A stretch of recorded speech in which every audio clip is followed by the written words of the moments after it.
Hi, and welcome to our channel, Bout That Keto Life. That's right, welcome. In today's episode, we're going to be discussing with you how to start keto correctly. A lot of people are intrigued with the ketogenic diet. It's the new year coming and they want to lose weight. So we're going to share with you our top 7 tips on how to do keto correctly so that you can start transforming your body and your life right now. Now, if you're new to our channel, you just joined us, I'm Chef Jose. This is my love, Jeanette. Welcome. And Good we're a keto couple. We're keto master chefs, and we help people transform their lives in a very simple, easy, practical way using delicious recipes, whether they're cooking at home or dining out in a way that's, super sustainable. So healthy. That's right. So today we're going to be sharing you these 7 tips, and also we have a bonus tip at the end, so you want to stay around for that, and we're going to get right into it. All right. So let's make sure we can see this right here. How to start keto correctly. Now, for people that are not familiar with what keto is, it's pretty much transitioning your body from using sugar as fuel to using fat as fuel. And the reason that we want to do that is because of a hormone called insulin, which essentially stores fat and then causes chronic disease like diabetes and the such.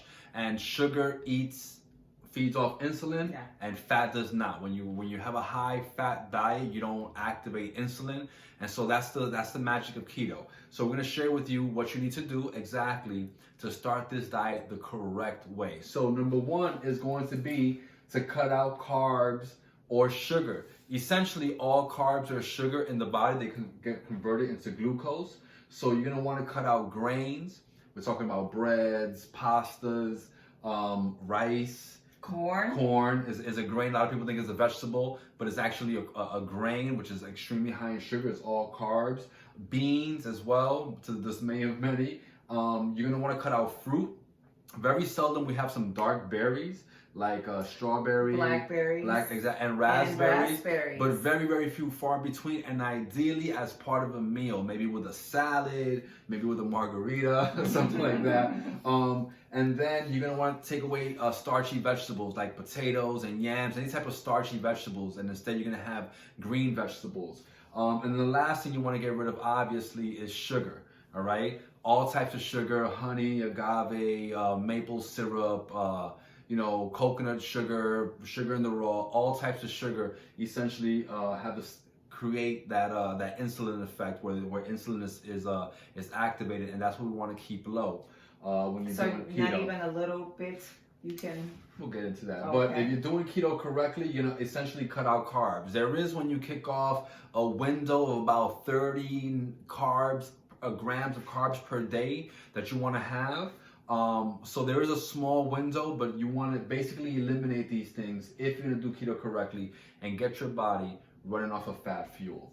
The second thing we want to do is that we want to have moderate amount of protein. You don't have to have a lot of protein, but you can have any kind of protein you like. So you're talking about chicken, poultry, beef, lamb, fish, seafood, whatever kind of protein you like.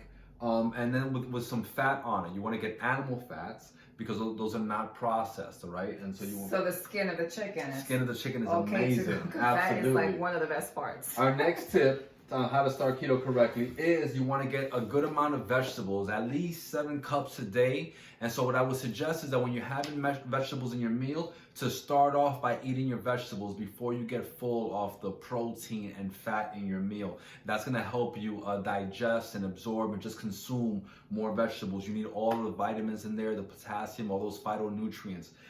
Again, having a little bit of fat with your vegetables, like some butter on broccoli or olive oil on your asparagus, is going to help you absorb all those vital nutrients and help you stay satiated. Our next tip, and this is a big one, is no snacking, all right? A lot of people, when they think about dieting, you're usually thinking about essentially starving yourself. So you're always thinking about, what am I gonna have for a snack? Because you know innately that you're gonna have an appetite. When you do a ketogenic diet, one of the beauties about it is that you're not often hungry, okay? You're only eating on average 2 meals a day. So as a result of that, you're not gonna be snacking, okay? And so what we suggest is when you kind of feel as though you're hungry, maybe you want to push through it, but if you get hungry and you feel that urge to snack, what it means is that you didn't have enough fat in your previous meal. So the next time that you eat, you want to make sure that you get enough fat in your meal, and that's going to keep you satiated for much, much longer. So larger meals. Larger meals, and also high quality fats Yes. in that meal. Larger meals. All right. Okay. So a lot of people want to snack on nuts. What I would suggest is that when you have your meal, at the end of your meal, have some nuts, maybe some dark berries like we mentioned. This would be the time to have it as part of a meal rather than a snack, and it's going to give you fuel and energy for much longer, and you won't have that feeling of wanting to snack. All right. Tip number 5 leads into the no snacking, and it's intermittent fasting. Okay, when you're doing keto and you're doing it correctly, you're not going to have a large appetite. You're not going to have the need to snack. So as a result of that, you want to combine that with intermittent fasting to exponentialize the effects of the keto. And basically what intermittent fasting means is that, you're eating all of your meals in about a 6 to 8 hour window of time. So let's say that you sleep 8 hours. That means that you're going to try to push off breakfast or your first meal by like 4 hours, and then have your last meal about 4 hours before your bedtime. For some people, that might be having their first meal at noon, last meal at 6, 7 p.m. At one point when I intermittent fasted, I ate much later in the day. I started eating at 2 or 3 p.m. and then I would be able to eat later on in the day. But you want to give your body that chance to heal and use up all of the nutrients that you're putting into your body. Tip number 6. You want to consume healthy fats. So there is a version of keto, which is a dirty keto, and you can still get weight loss and certain health benefits. And we're not the keto police, like whatever kind of keto you want to do, that's great. But you definitely want to focus on healthier fats. You definitely want to focus on healthier fats, because this is going to give you more energy. It's going to give you those health benefits even quicker, and the weight loss even quicker in a much healthier, sustainable way. So the do's and don'ts of healthy fats, you want to get avocado oil, coconut oil, extra virgin olive oil, preferably unrefined, as well as nuts, like we said, including them in your meal, avocado, butter, ghee, which is clarified butter, and you want to stay away from the don'ts are going to be, you want to stay away from what kind of nuts? Well, that's a great point. Absolutely. So the nuts that you want to focus on for keto would be like Brazil nuts, pili nuts, macadamia, pecans are probably my top 4, and then walnuts, walnuts and almonds right behind that. The ones you want to avoid completely on a ketogenic diet are going to be pistachios. Cashews are extremely high in carbs, and then peanuts are not only not a nut, they're a legume, but they have an unhealthy ratio of omega-6, omega-3 fatty acids, which is going to make them unhealthy. So there are some keto recipes out there with peanuts. Again, we're not the keto police, but overall, this is something that you want to avoid when you're doing keto the right way. And water. Water is essential as well. Absolutely. Especially when you're going through that intermittent fasting. You want to stay hydrated, and your body's gonna tell you how much water you need. You don't have to eat. You don't have to drink a certain amount of water. When you're thirsty, drink water. Your body's always gonna let you know. When you feel like you need to snack, or you feel like you're hungry, you're really not hungry, you might need that. A little bit of water, absolutely. So then tip number 7 is going to be, do not count calories. Again, the whole magic of keto is that you want to control your insulin. If you're not feasting on carbs and sugar, your insulin hormone is going to stay intact, and you're going to be able to lose weight and keep weight off very, very easily. It's the overconsumption of carbs and sugar that's inhibiting you from losing weight. Yes. So you don't want to count calories and focus on calories, because that's going to be, what you want to focus on. If you're doing keto the right way, like we mentioned here, you're only going to be having about 2 meals a day. Sometimes 3 if you're very, very, very active. You're going to eat when you're hungry. You're going to eat as much as you want until you're full, as long as you're highly restricting those carbs. And so since you're eating less meals, you don't really want to focus on the calories, because that's going to be misleading, right? Yeah. So we do have a bonus tip coming up.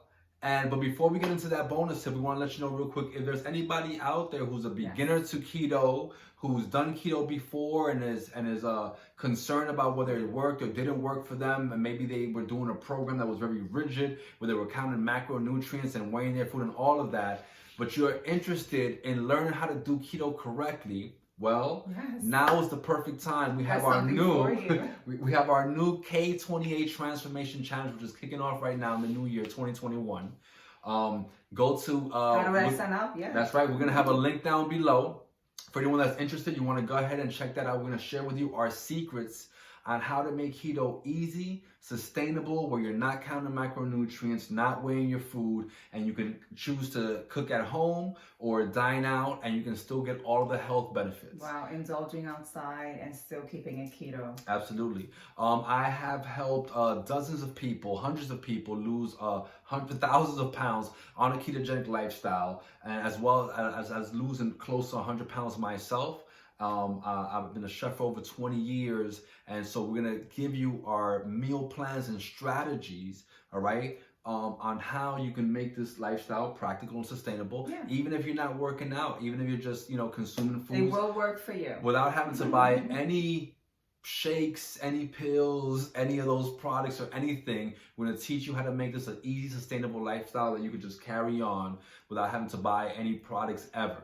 Correct. Right? So the link will be down below. If you're interested in kicking off the new year by losing 15, 20 pounds, absolutely. Interested in kicking off the new year by losing 15, 20 pounds fast and starting off with a new completed lifestyle and body, check out the link below and sign up. So now, get into this bonus tip. Yes. And by the way, if you've enjoyed this video so far and found value in it, what should they do, my love? Babe, they should smash that button. Smash it, okay? Better yet, smash the button, hit subscribe, and notifications. That's right. Press that notification bell so that you can get notified every time that we come up with a new video, which we put up often. In 2021, we'll be putting up at least 2 videos a week.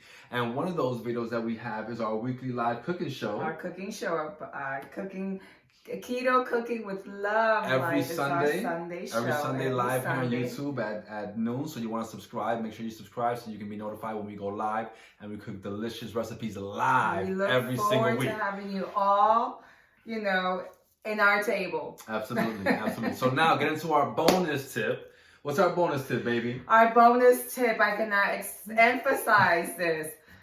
Throw the scale away. All right? Get rid of that scale. Away, and I'm going to tell you why. This is my reason why. It will give you anxiety, especially females. Females, it will give you anxiety. You're hoping for one thing and you get another result. When you actually are seeing some type of result, but the scale doesn't show it, don't stress yourself out. Mind over matter. Move it away or throw it away. That's right. That's right. And to expound on that point, very well said, baby. So expound on that point, there's 2 things about the scale that she pointed out in different ways. One is that the anxiety over weighing yourself and your weight loss goals will raise your cortisol, which is a hormone, and weight loss is all about hormone, like insulin. It's a hormone that's going to wreak havoc on your weight loss and probably make you lose weight, gain weight. So you definitely want to reduce your cortisol, reduce your stress. And the scale is one of those sources. The other part about it is that what the scale tells you is extremely misleading. It doesn't, you can lose muscle, you can lose fat. But in the beginning, you're gonna lose a bunch of weight on any diet because there's a lot of water weight that you're holding on to. But then ultimately, the weight loss is gonna be gradual. However, what you will begin to lose very, very quickly is inches. You're gonna lose inches around your waist. You're gonna lose inches around your arms. Everywhere, okay? And that is really what you want to focus on. So what you want to do is you want to get that nice pair of jeans that you really want to fit into and make that your new scale. That's correct. Try those on every 2 weeks, that is correct. That's every 3 weeks, and then tell me how you feel. Yes. Tell me how that is fitting. That is the magic of keto. So that's why that's our bonus tip. Throw away your scale. It's not helping you. It can only hurt you. Okay? Like I said, unless you're a boxer, you have to make weight. The results, but you're not seeing the results. Absolutely. It's gonna stress you out. So guys, thank you so much for joining us. Again, if you know anyone who's interested in doing keto and losing weight and kicking off the new year with a new lifestyle, please share this video with them. Yes. And wherever in your community, text, email, we appreciate your support. Thank you so much for watching. We'll be back with a new video in just a few days, so tune in. We love you. Be beautiful. Please subscribe. Please. That's right. Ciao.